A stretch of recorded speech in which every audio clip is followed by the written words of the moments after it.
emotional, hard-hitting football game. Well, and right now it's Oregon with the 4-point lead. Well, it's the Oregon fans who are standing. The purple guys are sitting down a little bit. 2 minutes, 40 seconds. That's a lot of time when you've got a Heisman candidate who can run about 80 yards in, about 8 seconds. 10 seconds. I tell you, all the fans in Autzen Stadium should be standing because it's been a great ball game, and this final 2.5 minutes is going to be one hell of a show. Danny O'Neal is now 4 for 4 for 68 yards after the interception. Boy, did he step up big. And the Ducks converted on 3 third-down opportunities in that 98-yard drive. Huskies trying to get Napoleon in a position where he can be the return guy. And he will be. And he's hit down at the 25-yard line. So Damon Huard and the Washington offense out onto the field for what might be the final time this afternoon. Derek Allen made that hit on Kaufman. The Huskies have all 3 of their timeouts remaining. Oregon with only 1 and 2:33 on the clock. Be interesting to see if the Washington Offensive Brain Trust is content, to get the sticks moving, not try for the big play right away. Bjornsson and Janoski split off to the left. Near side, it's Fred Coleman. Huard, good time, throws the out, caught by Bjornsson, and he's tackled and got out of bounds at the 32-yard line. It's a gain of 7. Herman O'Berry knocked him out. An injured Oregon player, I think that's Mark Schmidt, at the 15-yard line. Washington did come from behind in the Miami game. They were behind Second at half halftime. comeback. Second half comeback. Remember, Troy Bailey, one of Oregon's best pass rushers, has been ejected from this game. So you take him out of the lineup. And we've got a timeout on the field. A network timeout. 2:26 remaining. We will take a timeout as well. Come on back and join us. 2:26 to play.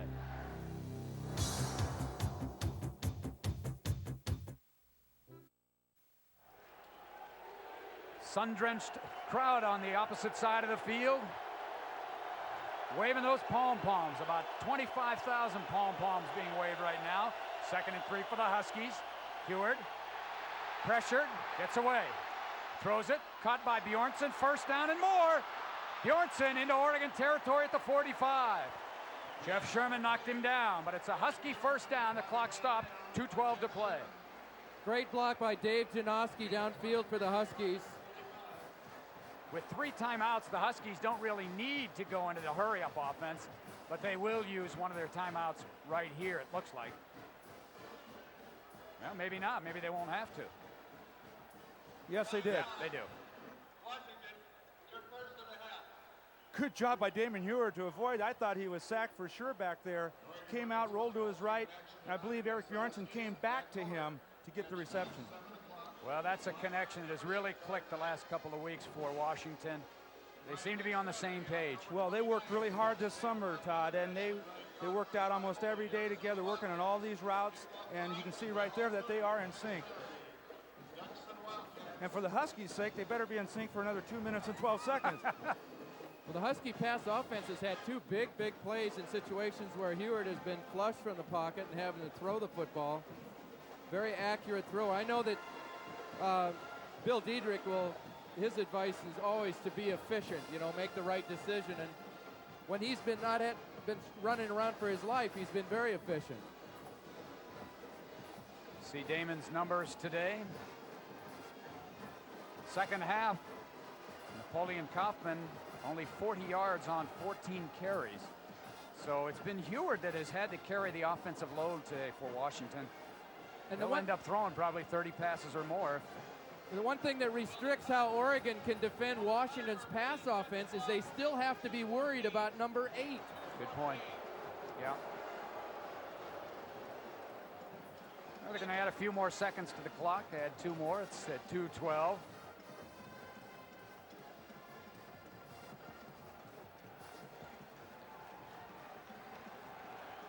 First and 10, Washington at the Oregon 45. Sonny, you were saying that you think Mark Bruner will be a guy somewhere in this series that'll be the focus of attention. Seems to be a clutch receiver.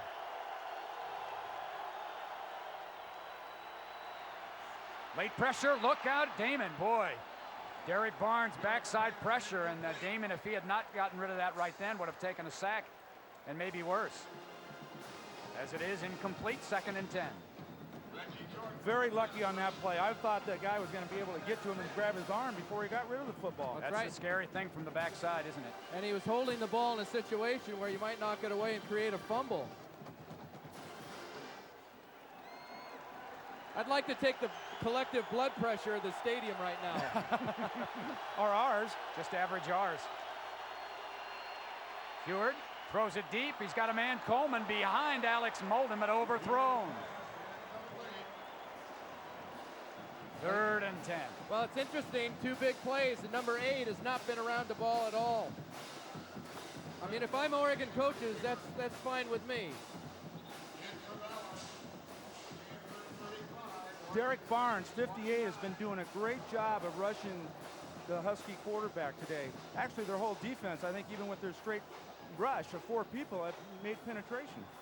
Well, and Joe Sheffield has the ability to get some fresh guys in there, taking Malapai out on this situation. 6 defensive backs, 1 linebacker. Huard, all time to throw, and it is incomplete. Broken up by Isaac Walker and almost intercepted by Herman O'Berry.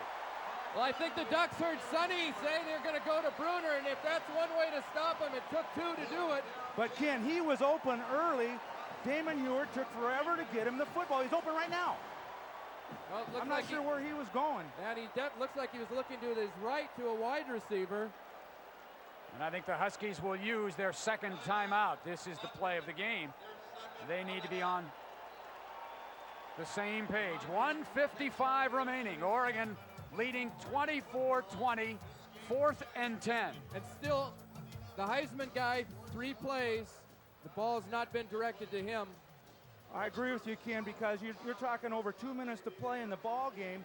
Plenty of timeout. We still had 2 timeouts left to go. Get him the ball, at least for a couple of plays, because that guy can break a run at any time. Well, and again, you know, the Oregon defense, a very difficult situation. It's basically a passing situation. But, hey, do I cover these receivers who are very good, highly efficient, and leave myself vulnerable to the run? It would be, you talk about rolling the dice, but if you run the ball on 4th and 10, I mean, you're really rolling the dice. Yeah, I don't think at this stage the Huskies have cut that option off to them. Maybe the only way they can get it to them is on a quick screen or that kind of thing. Let's see how many defensive backs the Oregon Ducks put in there. Maybe 11. Do they have the nickel and dime packages? I'm sure they do. Well, they got the $1.50 in there now. This is $1.50, and there's 6 guys in there. Well, whoever's out there has to be a good tackler. They have 6 DBs in there. A dime package. Here's the out pattern to Bjornsson. He's got it. 1st down, Huskies, 31-yard line. And he gets out of bounds. They went to the money man. Well, we talked about that, Todd. I tell you what, that's all that hard work this summer is paying off right now. Tremendous throw. Great throw by Damon Huard. Pretty good coverage by Molden, but this is a big guy, and he's got good body position. You got to think, though, if it's 4th and 10, though, Kenny, that receiver's going to be somewhere where those stakes are. You almost have to throw it at least 10 yards. You take a chance and throw a 5-yard pass, and he doesn't make it. You're in the soup. So a fresh set of downs for the Huskies. Here comes the backside pressure. Now they throw it to Napoleon, and he slips out of bounds. No, incomplete. Incomplete. Stops the clock. It would have been minimal gain anyway.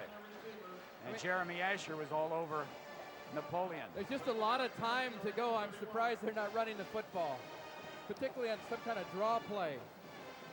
Huskies have 1 timeout remaining, 1:42 to play. Go ahead, Sonny. I'm sorry, Todd, but you know, you have to remember, too, that coaches have not been through this drill yet this season either. And Bill Dietrich certainly has not done that in Autzen Stadium before.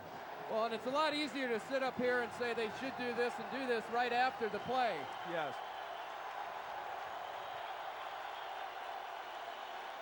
Comes pressure. Huard steps up, floats it deep, looking for Coleman, and it is incomplete. A little bit overthrown. Good coverage by Molden.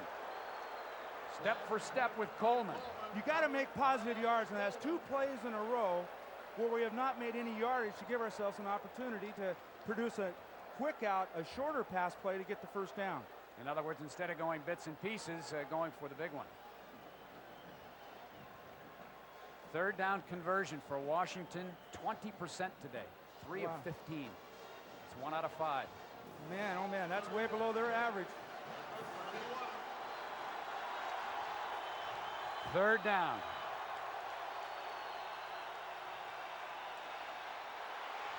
And there goes Huard. He's got all kind of room to run. He's got the first at the 20-yard line, and they broke containment. And I think he was looking for Kaufman over the middle initially, and Asher had him. Kaufman was tackled by Asher. That's what I thought. Just as... So Damon Huard with a big play to keep the drive alive. We saw it earlier with the Oregon Ducks.